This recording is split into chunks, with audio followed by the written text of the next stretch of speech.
Bonsoir à tous. Alors on va faire une petite interview. On n'a pas l'habitude de ce format, mais c'est nouveau et voilà, il y en aura d'autres. C'est une personne qui a tenu à nous rencontrer en fait pour parler de la tutelle et de la curatelle.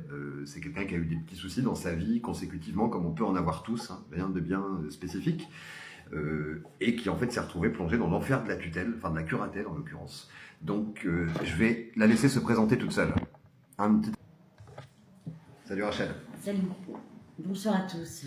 Je voulais faire un petit témoignage sur l'enfer des curateurs. Voilà.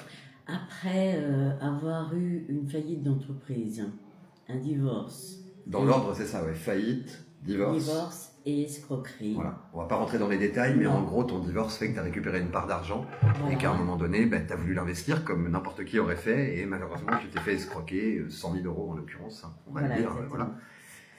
Les procès n'est toujours pas fini, c'est en cours d'ailleurs. C'est à la cour d'appel puisque j'ai gagné mon procès, mais ils ont fait appel. Oui, c'est vrai, ok. Voilà. Et en fait, donc voilà, donc tu te retrouves en 2016 à peu près.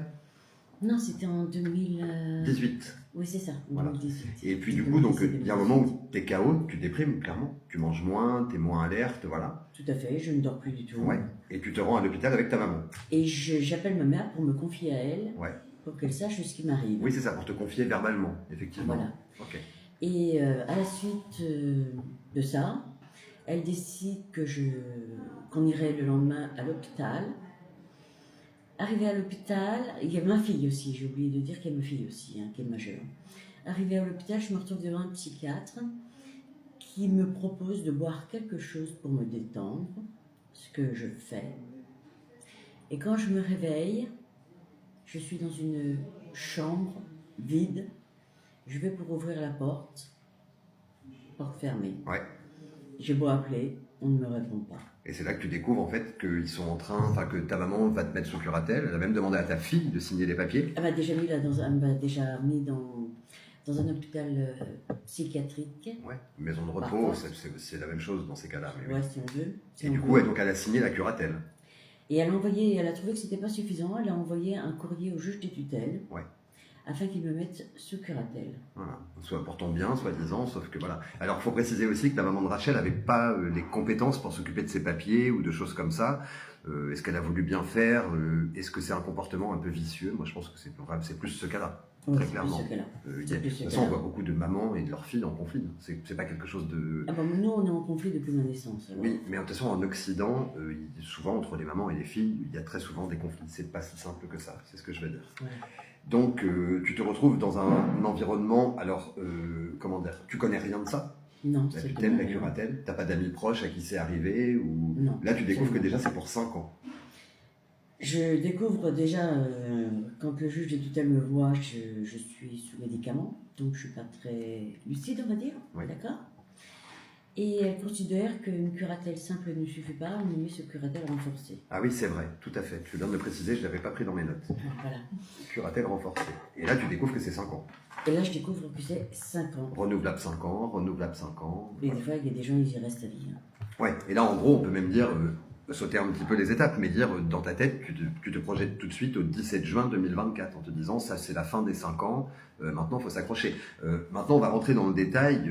Vous allez voir que, par exemple, les tuteurs et les curateurs, en ce qui concerne Rachel, elle avait les moyens de donner une somme d'argent pour payer le permis à son fils. La demande, explique-moi comment ça s'est fait. Alors, mon fils a 18 ans.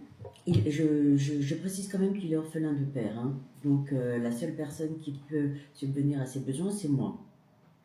À ses 18 ans, je décide de lui offrir son permis de conduire. J'avais l'argent nécessaire sur mon compte en banque. Il a fallu que je fasse la demande au curateur. Une décision a été prise en comité et la décision a été acceptée. Tout à fait. Et donc mon fils, je lui fais savoir qu'il peut commencer ses leçons. Il les commence. Et puis bon, il ne m'appelle pas tous les jours. Hein. Il ne vit pas avec moi quand même. Hein. Et au bout d'un mois, il me fait « Maman, tu as des problèmes avec les curateurs ?» Je dis « Non, pourquoi ?» Il me dit « L'argent n'est toujours pas sur mon compte en banque. » Alors que la curatrice m'avait certifié que l'argent y était. Alors après, il y a d'autres choses, hein, c'est pareil. Le temps où tu conduis ta bagnole et pendant les 5 ans où tu es sous curatelle renforcée, ils ne payent pas tes amendes, tu es majoré d'amende.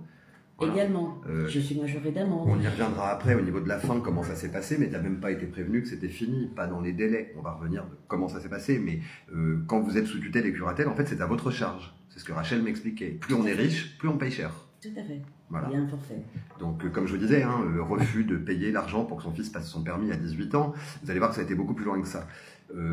Qu'est-ce qu'ils ont fait d'autre? Donc, les amendes, le fait de ne même pas t'avoir remboursé les mois de curatelle prélevés en trop, moi je trouve ça vraiment inadmissible. C'est dingue, quoi. Ils t'ont volé 3 mois de plus, en fait, si tu veux. Ne pas me fournir de quittance de loyer, mes Oui. factures, mes impôts. Et là, alors, je me permets de te couper parce que tu m'as montré la vidéo que tu as fait sur YouTube, parce qu'à l'époque, à ce moment-là, je vais me refilmer pour expliquer ça.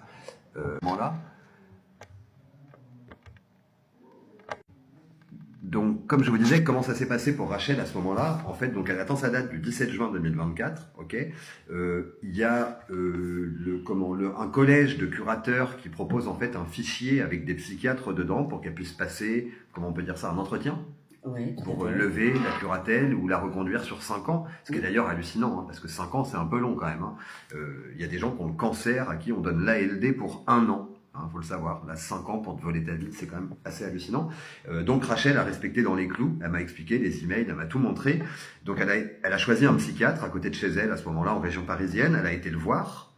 Et ensuite, le collège de tuteurs et de curateurs, en fait, si le 17 janvier, elle ne reçoit pas d'ordonnance de caducité, c'est qu'ils ont joué la carte dans l'été de dire, mais on n'a pas reçu, en fait. Non, même pas, ils lui ont écrit pour lui dire, mais vous n'avez pas choisi le psy et vous vous êtes pas présenté au rendez-vous avec ce psy. Voilà. Donc c'est de l'oral, il n'y a pas de trace écrite. Elle a prouvé, évidemment, elle faisait des copies à d'autres gens en pièces jointes par mail. Elle a prouvé qu'elle avait mené cet entretien avec le psychiatre et qu'en fait, elle aurait dû avoir son ordonnance de caducité le 17 juin 2024 et pas 3 mois après ou 2 mois et demi après. Et comme je le disais, pendant 2 mois et demi après, quand vous êtes sous tutelle ou curatelle, vous payez tous les mois. Plus vous êtes riche, plus ça coûte cher. Voilà, c'est hallucinant. Et après, ce que je voulais repréciser par rapport à ça, donc c'est la lettre de ton amie qui t'a vraiment, parce qu'elle a des compétences en droit. Tout à fait. Voilà. Et puis, 1 mois après, c'était fini. 1 mois après l'envoi de sa lettre. Oui, 1 mois après l'envoi de sa lettre, je recevais l'ordonnance de caducité. Donc, moi, ce que je veux vous dire par là, c'est qu'en fait, dans ces cas de tutelle et de curatelle, en fait, c'est que si vous avez quelqu'un dans votre famille qui est vicieux ou qui est en conflit avec vous et qu'il n'y a personne entre les deux pour faire le tampon ou lui dire ben, dégage, c'est pas à toi de t'occuper de ça, c'est pas à toi d'évaluer, ça peut être sa propre mère, comme ça peut être ses enfants. Là, la propre mère a pris le dessus, il y a un conflit en disant voilà, et puis il se trouve, alors Rachel, ça peut peut-être pas forcément le prouver, mais elle en est sûre, cet endroit de région parisienne, quand elle a eu donc la faillite, le divorce, et elle se fait escroquer sur un projet professionnel qui n'a pas pu être mené à bien, elle est à peu près persuadée que dans ce département, tout le monde se connaît, si vous voulez. Et que les personnes contre qui elle est en procès encore aujourd'hui, et potentiellement les gens des tutelles, ça se connaît. Et que derrière ça, il y avait non pas seulement le vice de ta maman de vouloir t'emmerder, mais qu'en plus, il y a d'autres gens en parallèle, et en fait, on fait ce que tu veux, puisque comme tu m'as dit, quand tu es sous tutelle, ta parole ne vaut plus rien, civilement, tu n'existes plus. Exactement. Pour un devis qu'il me refusait de signer depuis 3 mois. Ah oui, oui. Refus de soins, quoi. Refus de soins. Non. Mon avocat leur a fait savoir que s'il m'arrivait malheur, puisque j'en étais au point où j'allais extrêmement mal, il risquait d'avoir un énorme procès. Ok.